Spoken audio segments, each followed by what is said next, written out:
Hello, friends. Awesome. I'm so excited about today's episode. My name is Julia Hawley. I am running multiple shows, actually, but today's all about CityClips, and we're covering North Florida business and tech. And it's an honor to have Randall Thomas here with me today. I'm going to do a quick intro, and of course, he'll do a better job talking about his journey. Randall is host of PB and Jack's podcast. He's on the board of PS27. We're going to talk about all that PS27 is doing today. And he's also a talent consultant with Connective Talent. He's a co-founder of Spivel, author of Intakes to Start Dates, and he is a Seminole and a veteran. So yeah, multi-talented, multi-entrepreneur. And so thank you so much for being on my show today. Julia, thank you so much. Thanks for having me. So tell me more about how you got into entrepreneurship. And first of all, when were you in Tallahassee? When were you in FSU? Yeah, I'll answer the second question first. Yeah. I never was. I did everything exclusively online during the pandemic. Yeah. I've been to Tallahassee. I've been to many Florida State games, but I've never actually gone to school in Tallahassee. To answer your first question, entrepreneurship, relatively recent, within the past, I'd say 6 years. I grew up in Austin, Texas before the boom, before it became what it was. So I got to see the transformation of that city. And when I was 19, I joined the Navy. That explains the veteran part. Got stationed here in Jacksonville, Florida, decided to stay after I got out. And then once I was fixing helicopters, I got an opportunity to get into tech recruiting.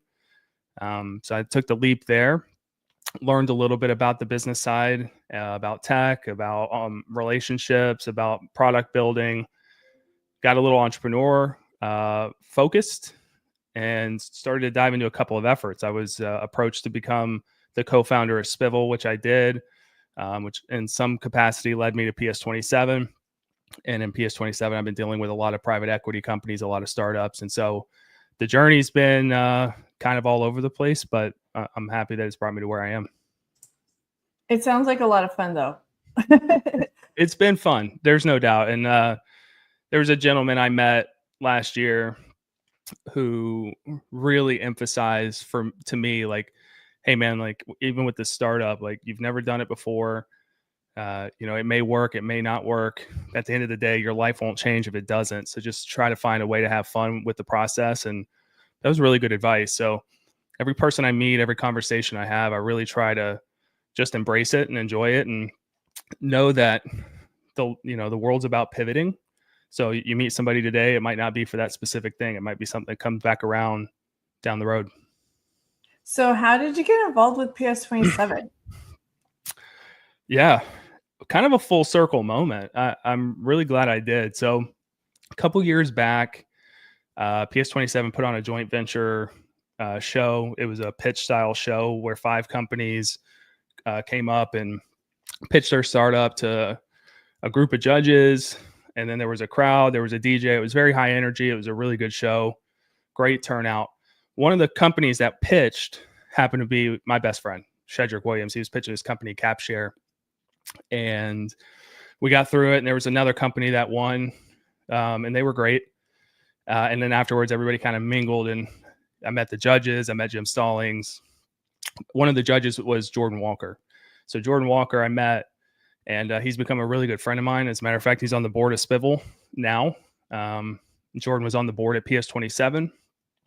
When Jordan's time came to an end on the board, whenever his tenure was up, he told Jim, he's like, hey, man, I have somebody I think might be a really good fit to take my spot.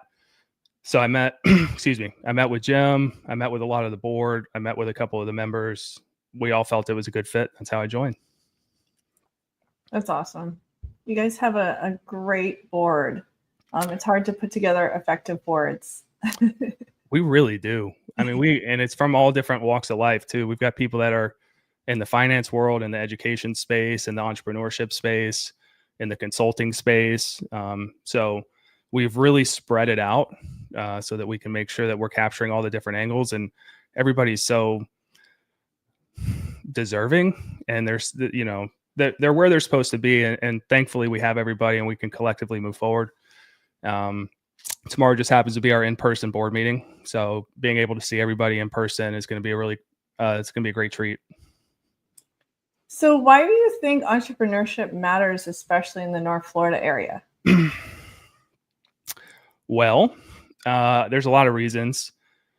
But I can tell you, look at some of the cities that have been transformed by entrepreneurship. I mentioned Austin, Texas earlier. When I grew up on the road was called FM 620, and FM stood for farm to market. So you would drive, it's not uncommon, you would drive down the street and like people were on horse and buggy, and it was fine. You didn't think anything of it, but it was 2 lanes in each direction and no shoulders or anything like that. Well, FM 620 now is a toll road. It's just blossomed into something that's completely different, right? It's got a ramp, it's got a bridge, it's got all these different things. You drive over the neighborhoods now. So there's been a transformative effect, and as you can imagine, the local economy in Austin has benefited from it. It's been the same in Nashville, it's been the same in Charlotte. Believe it or not, Omaha, Nebraska is a really big hub for entrepreneurship. I'm sure Warren Buffett has a lot to do with that. And so for North Florida, and specifically Northeast Florida, one thing I've continued to kind of pound the table on is Austin, Nashville, and Jacksonville. They all have 2 things in common, right? They're big cities that are in tax-free states, and they have rivers flowing through the heart of their downtown. And so 2 of those cities have clearly taken advantage of it, Austin and Nashville. Jacksonville really hasn't yet. I would say North Florida as a whole really hasn't yet. So the fact that we have the population numbers, the fact that we have people who are, thirsty for innovation, the fact that people want to learn and grow and become a more progressive town, it's all going to start with startups, entrepreneurship, et cetera, et cetera. So getting these companies lifted off the ground, fixing modern day problems, and seeing that North Florida, Northeast Florida, Jacksonville, Florida, et cetera, could be the beacon for that. That's what I would say. That's why it's important. We can really transform this town. I love that. And it really takes like visionaries like Jim Stallings at PS27 to really pave the way, and having leaders like that. Because I heard, and I recently read Michael Dell's, I think it's is it his last autobiography? I think it has something to do play nice but win or something like that. Yeah, I don't know if I'm allowed to curse on here, so I won't. But whenever I was in a previous when I was at a previous job, when I was leading recruiters, I said, you don't have to be an a-hole to be number one. Oh yeah. So I didn't use the word a-hole, but you can imagine you can do things the right way, and still have an aggressive spirit about you, but not walk all over people and stuff like that. So I'm a big believer in it. And that's why I really I appreciate the South, because there are a lot of winners in this area that nobody knows about. They're humble, they're not aggressive. So I brought up Michael Dell, and he was a big factor of why Austin is the way it is today. I believe so, right? That is very true. Yep. So it's kind of neat. Coming from Silicon Valley, a similar boat as you. Like, I was there in the earlier days. Now it's become the behemoth that it is. But I think we have an opportunity in North Florida area to grow responsibly and hopefully be ethically responsible to the environment, to people, the community, so it doesn't become a hot mess like San Francisco. I agree. I agree so much that the bulk of my involvement and the bulk of my work is tied up into 3 things that have that in common. PS27, which we're here to talk about today, PB and Jax, which is something I know that we're going to get into, and then the Think Bold conference that's being hosted here in Jacksonville, Florida. If we have time, I would love to chat about that as well. But those are 3 things of how do we uncover what we already have, right? Where are the diamonds in the rough? How do we, brush the sand off of the things that are hidden, and dig these things up and showcase them, right? And so we've done a good job across those 3 spectrums. I can give examples if we want to get into them, but I'm with you. I mean, we can do it ethically. We can showcase our talent that we already have, but also we can make it to where it's attractive for people to want to come here too. I love that. And it's great that you brought up PS27. Those three main things. Definitely want to dive in. So that's how I found you guys. I found you through Post on Launch Tally, learned about all the events and everything that, the Founders Forum events that you guys have done over the years. So I'm a big fan. I went and attended one of them. It was awesome. So you have new things coming up for this year in 2025. We do. And 2026 and beyond. So tell us a little bit. Yeah, absolutely. So the Founders Forums events that were always great and always high energy. We're doing some things that are special this year that it's just super pumped about. Number one, we have the Think Bold conference, which is what I spoke about just a minute ago. Jim Stallings is going to deliver a keynote address at the event. We're going to have a discussion about entrepreneurship and what it's like to pitch to investors. It's going to be a whole kind of 360 view on what it's like to be an investor and what it's like to pitch to them. And we also have Jordan Walker, who I mentioned earlier, who's also going to be speaking at the event. And he's going to speak to it as somebody who's tried to receive the capital, receive the investment. So Jim's going to give you kind of through the lens of, this is what we look for whenever we're trying to pitch or whenever we're trying to be pitched to. And then for Jordan, it's going to be like, okay, well, I've done this twice.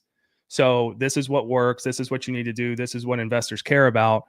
And give you just the holistic view on both sides. So we have Think Bold coming up.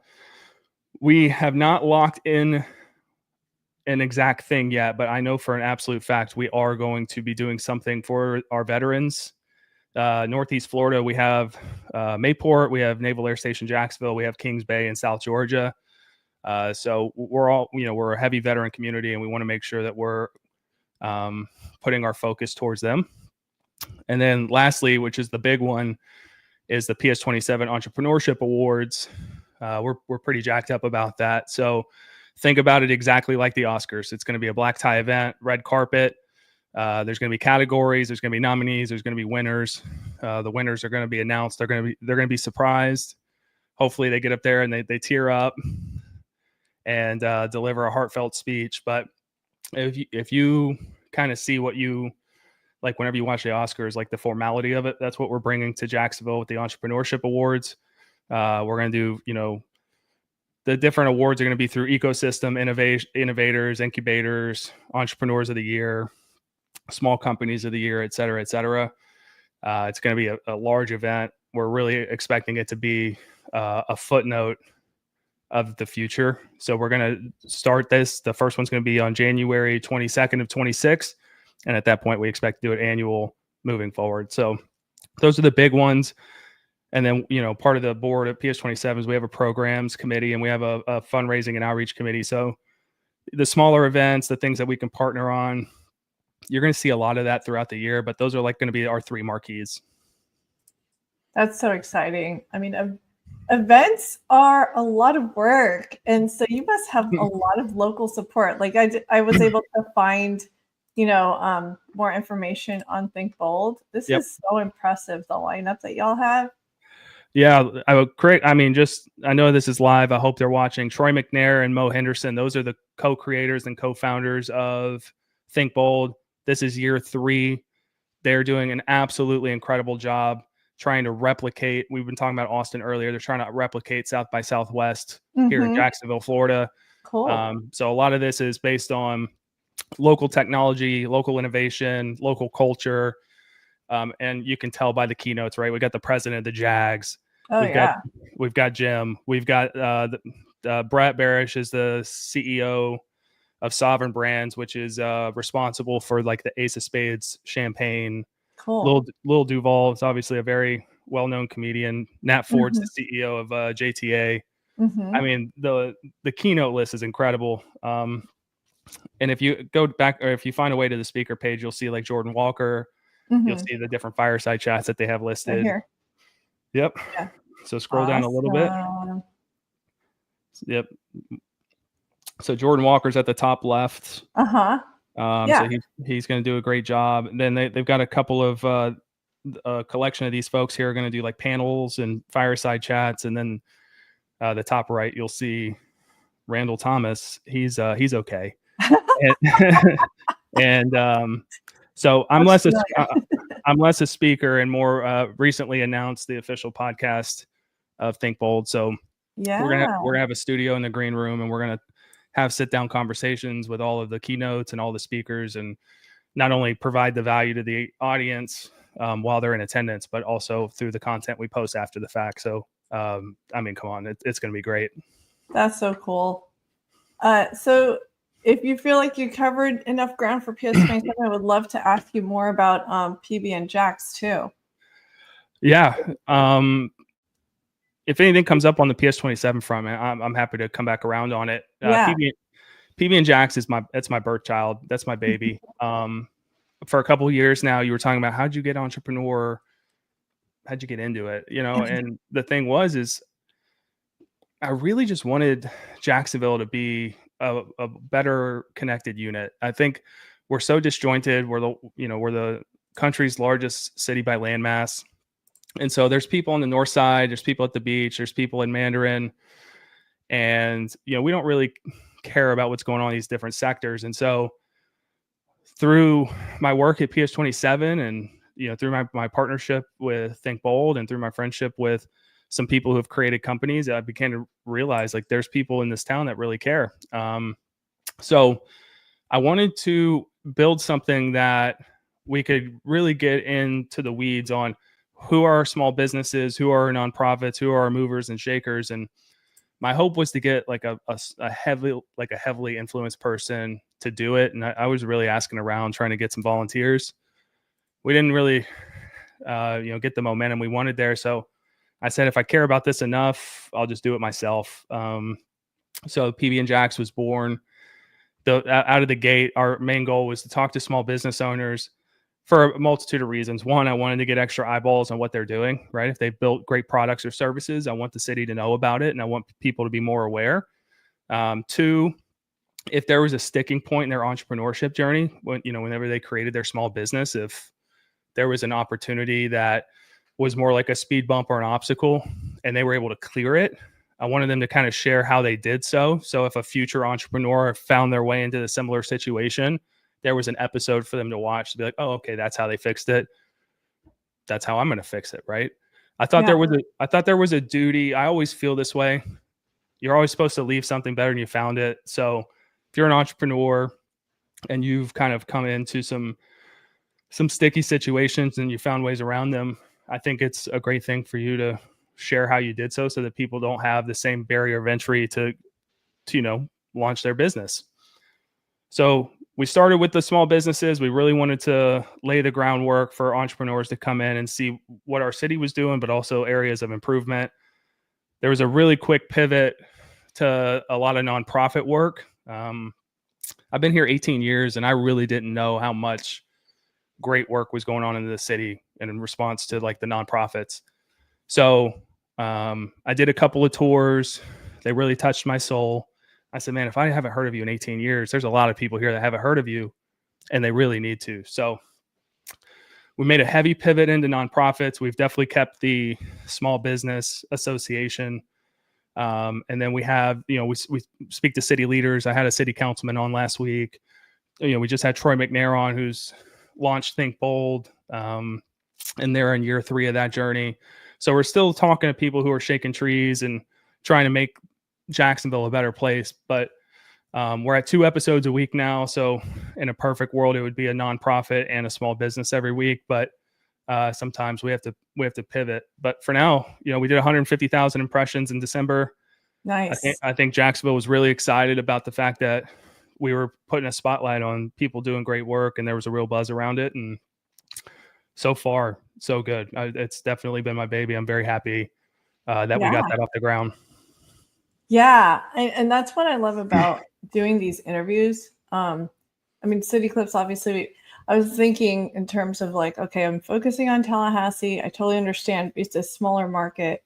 And then so expanding out to just North Florida, you get to capture more. But there a lot of the same problems where there's things that exist in Tallahassee and nobody knows about, or people that have lived here simultaneously as others. They've never met each other or heard about each other.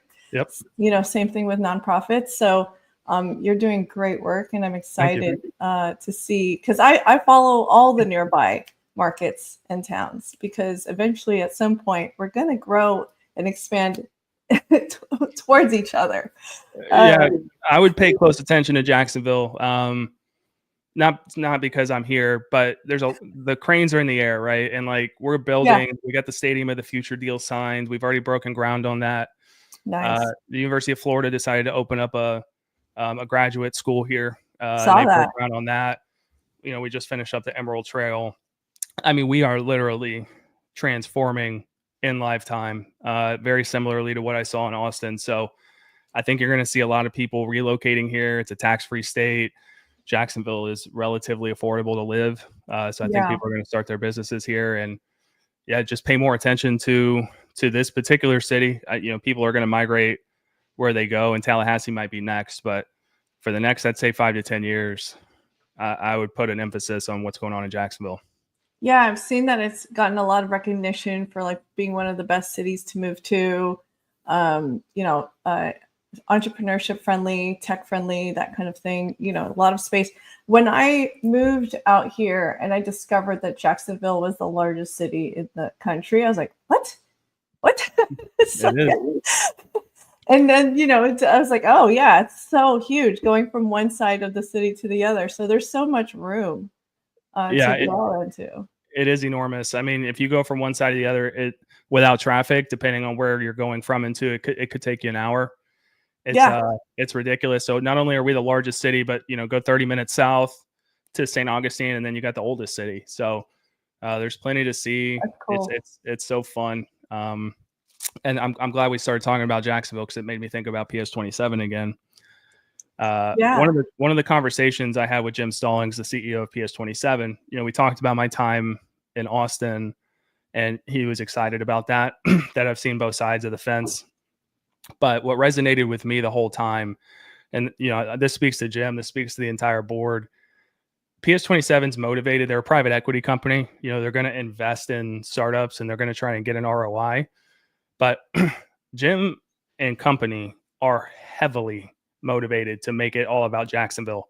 And so for me, that was a very easy thing. It was an easy join for me. They do have investments out of state. We're still trying to uncover, people that are doing really cool things in Jax. But as they come in, they're going to be the priority, right? How do we keep this money in Jacksonville, Florida? So yes, PS27 is a private equity company doing venture capital work, but we care about making this city more robust in the entrepreneurship space. So as we grow with the stadium and the graduate colleges and stuff like that, we are at about, I think, 4 or 5 private equity funds in the city now. And it seems like those people are really excited to use it for Jacksonville residents. That's so cool. Yeah, I have it here in my notes. It was created in 2016, and you've helped, PS27 has helped over 9,320 entrepreneurs through your programs. Yeah, that sounds right. Yeah, it's been a lot. Well, Christine gave them to me, so I'm yeah. And here's what's crazy about those numbers, because I don't know if it includes this or not. The event that I told you that I went to, where I was introduced to PS27, which was the pitch style event, the person that walked away with the most amount of money was the person in the crowd. He just networked his way around, shook hands, and found himself, talking to an investor that just was there. Told his story, pitched his product, and the guy said, "Hey man, we should meet." They met and they stroked that guy $500,000 check. Oh, wow. For his business. So he didn't pitch, he didn't do anything else. He was just in the crowd, just networking and doing it right. And so I hope those numbers are reflecting what Christine gave you, because just showing up to these events, showing up to Think Bold, showing up to these entrepreneurship events, even if they're just small networking events, shaking hands and just telling your story, you never know. And I have a story. I'm going to publicly share this. Her name is Sonia Morales. She was on, we just recorded an episode with her, and it'll be posted this Thursday. So during the pandemic, Sonia, she decided that she wanted to start her own company with her daughters. And that was just something to not only keep them busy, but, a lot of places were shutting down work. People were laying off employees, et cetera, et cetera. And she didn't want to be one of those people that was dependent on a paycheck. She was like, we're going to become entrepreneurs in this house. And she started a security company here in Jacksonville. First, it was two-way radios. Then it became like cameras. Then it became physical security. And she landed a city contract through relationship building, and had to come up with a significant amount of money to produce the radios that were necessary to fulfill the contract, right? So she kept going to these entrepreneurship meetings, these CEO meetings, these mentorship meetings, et cetera, just extending her hand. Hey, I'm just trying to like fulfill this contract. We already have the work. You know, this is what we're building. This is what we're about. And she went to a lot of different meetings. Finally, she went to a mentorship, like CEO mentorship meeting that she had no interest in going to, but she showed up anyway, told her story again, and somebody was in the room. They were like, I want to fund this for you. And they did. And I think it was $700,000. And they gave her the money. And obviously he was expecting an ROI on his money, and he got it. But she was able to fulfill the contract with the county, with the radios, just because she just didn't quit. She just kept shaking hands. She kept introducing herself. She kept telling her story. She kept sharing what she was doing and why it was important. And, you know, the thing is some people are going to resonate with it. Some people aren't. So you're going to have to tell your story a few times, right? So to the person that got the $500,000 payout at the PS27 event, to Sonia, who got this $700,000 payment, you know, by going to a mentorship meeting. I mean, if you want to be an entrepreneur, yeah, part of it's the hard work and building, but if you're not willing to, you know, stick your hand out and shake a few hands and tell your story and, you know, open yourself up to blessings, it's not going to work for you. It's really true. It's all about showing up. I mean, that's the value to these events. People might think like, oh, it's just another event, but you never know who you're going to meet and who you'll be introduced to. And I've met some of my best clients through just warm introductions in person like that. 100%.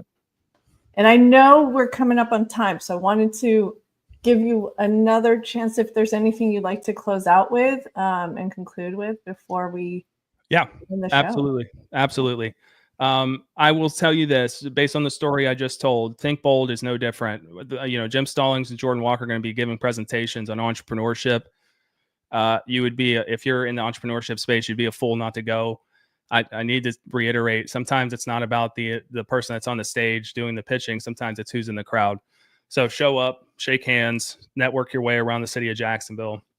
If anybody's interested in the work that PS27 is doing, not only are they private equity, we're also we're a nonprofit. So we're dealing a lot with programs. We're doing a lot with outreach. We're doing a lot with partnerships. So if anybody wants to be involved in what we're doing, please let us know. And then lastly, you know, I try to take ego out of the PB and Jax thing because it's not about me, but I would love if you followed, because the stories that we're sharing and the people that we're highlighting, they're worth every second of your time. Yeah, and knowing that these people exist within Jacksonville, just, you know, within reach. So thank you so much, Randall. This was awesome.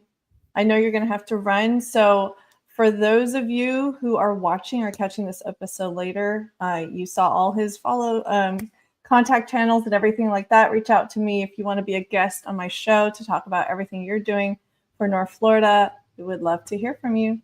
All right, guys, I'll see you guys later. Bye.